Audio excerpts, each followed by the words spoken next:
Olá, meu nome é Luiz Alexandre Rassi Gabriel. Hoje nós vamos falar sobre um sintoma que não é um sintoma muito raro, mas é um sintoma não tão bem conhecido assim. O nome desse sintoma é nictalopia, na realidade mais conhecido como cegueira noturna. Eu não gosto do nome cegueira noturna porque toda vez que nós usamos a palavra cegueira, ela já nos remete a uma situação de ausência de visão, quando na realidade a nictalopia nada mais é do que uma dificuldade, e a cegueira noturna, então, que é um dos sinônimos de nictalopia, nada mais é do que uma dificuldade de se enxergar em ambientes com pouca luminosidade. Ou seja, um lugar com luz de velas, um lugar com uma lâmpada normal, só que fraquinha. Então, pessoas que tenham nictalopia são pessoas que vão apresentar uma dificuldade para enxergar nestes ambientes. Então, a nictalopia ela pode estar presente em uma série de situações de saúde diferentes. Então, por exemplo, uma pessoa que tenha uma hipovitaminose A, uma deficiência de vitamina A, seja por uma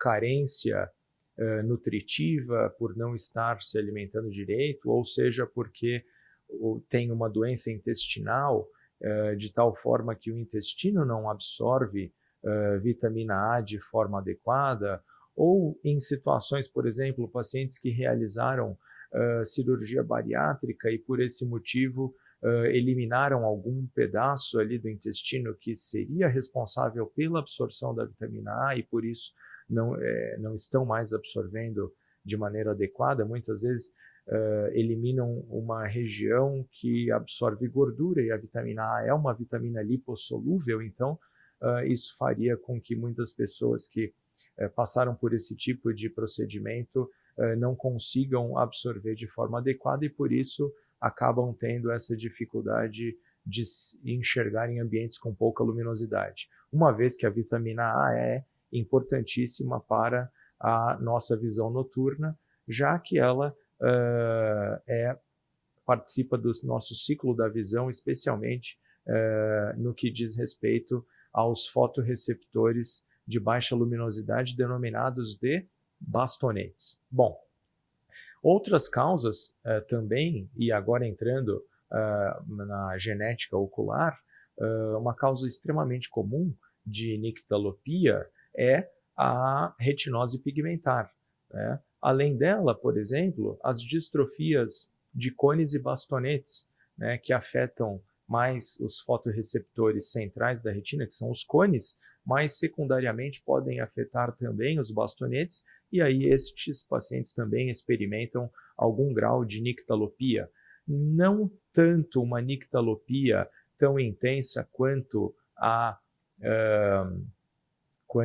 apresentada pelos pacientes com retinose pigmentar, mas apresentam também algum grau de nictalopia. Além disso, algumas outras doenças, como a beta-lipoproteinemia, também podem causar dificuldade para se enxergar em ambientes com baixa luminosidade.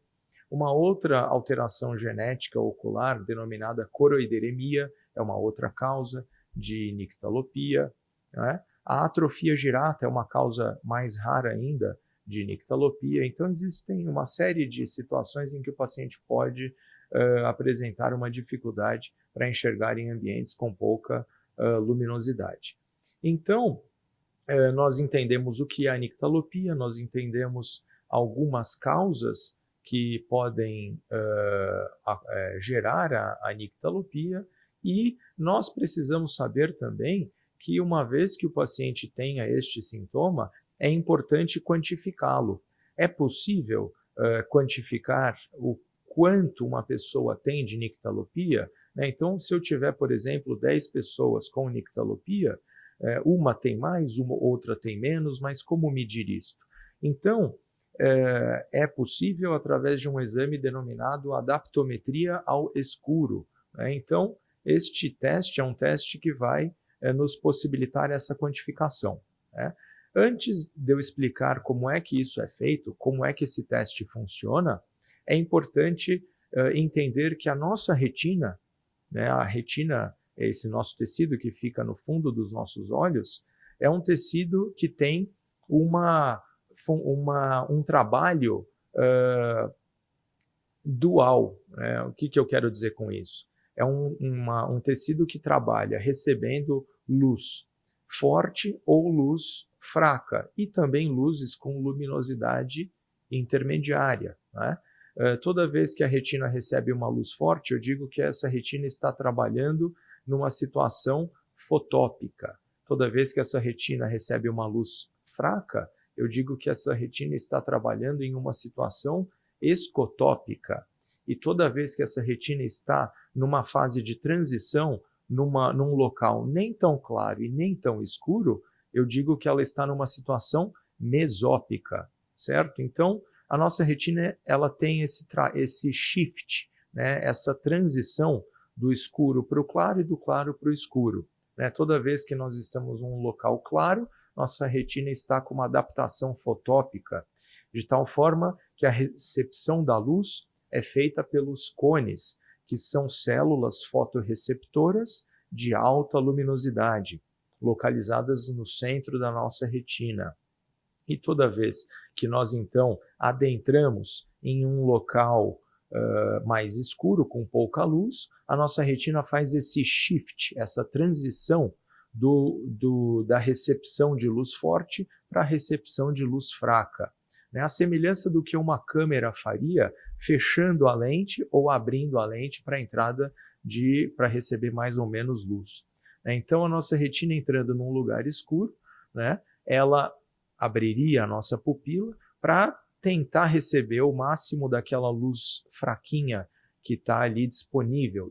E as células que vão receber essa luz mais fraca com maior eficiência são os bastonetes, que, em contraposição aos cones, são também células fotorreceptoras, porém de luz mais fraquinha e localizadas primordialmente na região periférica da mácula, certo? E no centro, como eu disse, nós temos ali a população maior de cones, exclusivamente de cones ali na parte central da mácula, que seria a fóvea e mais especialmente a fovéola, ou mais ainda no centro, o umbus retiniano. Então, a nossa retina tem esse trabalho dual. Ora ela ativa muitos cones, ora ela ativa muitos bastonetes. E num período de transição, com uma luz mesópica, nem tão clara, nem tão escura, nós temos um trabalho ali, tanto dos cones quanto dos bastonetes, né, mas numa quantidade não máxima de um e também não máxima do outro, certo? Então, nossa retina funciona dessa maneira. E como é que eu meço a capacidade de visão noturna que uma pessoa tem? Especialmente um paciente que esteja reclamando e dizendo: nossa, eu não estou vendo bem no período ali do crepúsculo, no entardecer, é um momento em que eu fico meio perdido, que a tarde ali vai ficando mais escuro, e aí eu então tenho dificuldade para enxergar. Então, nesses casos, o que acontece? Nós temos como medir esta capacidade, simulando em um aparelho justamente a situação em que o paciente está num local mais claro e ele está então adaptado de maneira fotópica, os cones dele estão ativos e os bastonetes dele não estão ativos. Então, eu deixo o paciente por 5 minutos dentro desse aparelho, que é chamado de adaptômetro ao escuro, e o paciente então fica ali por 5 minutos com a pupila dilatada, recebendo uma luminosidade de 7.000 candelas por metro quadrado. Após esses 5 minutos, essa luz se apaga e aí começa a piscar uma luz fraca, que pode ter um tom vermelho ou um tom verde, e essa luz ela vai piscando, e toda vez que o paciente perceber um clarão, ele então aperta um botão indicando que ele percebeu essa luz fraca piscando. Toda vez que o paciente enxergar esse clarão, a próxima luz que será emitida pelo aparelho é uma luz um pouco mais fraca. E assim sucessivamente, conforme ele vai indicando que ele percebeu aquela luz fraca. Então, cada vez mais fraca ao longo do tempo. Até um certo momento em que ele não enxerga mais a luz, ele não apertou o botão. Então, nós entendemos que ele parou naquele ponto de luminosidade, que abaixo daquilo ele já não está vendo, e ali nós enviamos então uma luz 2 níveis mais forte novamente, dando tempo para que ele se adapte ao escuro, para que os bastonetes dele comecem a se ativar e se adaptar melhor àquela situação de pouca luz ao longo do tempo. Então nós vamos vendo uma curva de decaimento, de adaptação ao escuro. Então dessa maneira, ao final de 35 minutos, né, nesse período enviando luzes cada vez mais fracas, acompanhando o paciente, indicando que ele percebeu ou não aquelas luzes que estão piscando para ele, nós conseguimos traçar exatamente um patamar onde o paciente parou, onde é que ele conseguiu, o mínimo de luz que ele conseguiu enxergar num período de 35 minutos, após 5 minutos de adaptação ao claro. Um detalhe é que o paciente ele não fica com o olhar reto, quando nós estamos fazendo essa medida.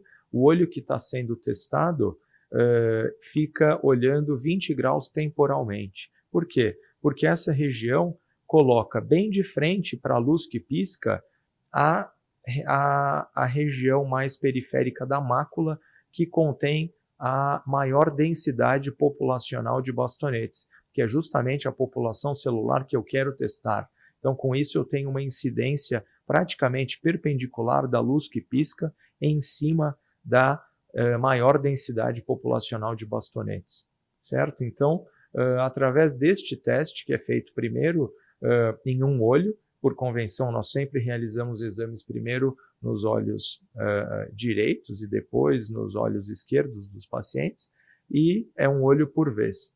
Então, o teste, ele, como eu disse, a pupila ela está dilatada para o teste, justamente para que nós tenhamos uma padronização de diâmetro pupilar e possamos, então, comparar um paciente com o outro.